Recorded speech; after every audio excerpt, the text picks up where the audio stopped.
Πούστα ένα θέμα να πέσε, μας κάνουν τα λάλα χάσαν και ο τάπον του αετέ, χάστην κακαουσκιάν πάω και πάνω μάε. Τώρα δεν να με χάσεις κανένα μέρα, άφε μου, Έχανετε τζόντζα με. Να σου πω, σήμερα by the way, να τύχει από πίκο μότια και είναι η σειρά μου σήμερα, πιάσαι το. Όχι με φρέσω σου θυμάσαι που είστε με το μήνυ το κάπριο. Άντε, εγώ πάντα έτσι μου και μην είσαι έτσι έχουν πάει. Άντε, πάντα με σειρά μου. Τέλος πάντων, είναι η σειρά σου, αλλά σου πω, κάλε καή φωτογραφία σήμερα, ζούμε την έτσι πολλά σε να ξέρεις εσύ. Έλα, είστε.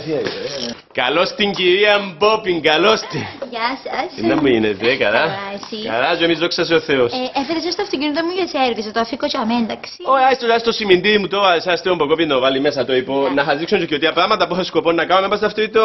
Το σέβι περιλαμβάνει. Έτσι κατάλαβα, κύριε μηχανική, κάθε φορά τι γίνεται μου. Είμαστε επαγγελματίες professional, τουλάχιστον να ξέρετε να μου είσαι πας στα αυτοκίνητα, οκ.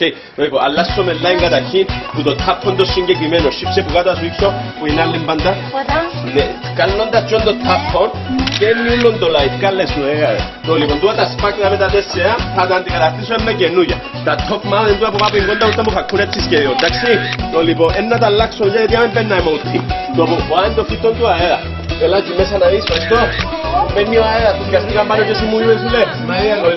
Μαρία, είστε να κουμπά. Το λοιπόν τούτα με το φυτόν του λαθιού που μέσα το line του πάει. Τούτσα με ποκέτσες που χάνει υγρά, έχετε και όλα τα υγρά. Πούντα. Και μέσα και το κετσέ του γκράγκου που κάτω να τα αλλάξω και με χάνει μελάκια με τίποτα. Δα μέσα που το παουδούι. Μαρία, μια σέφη νόμ κοντά.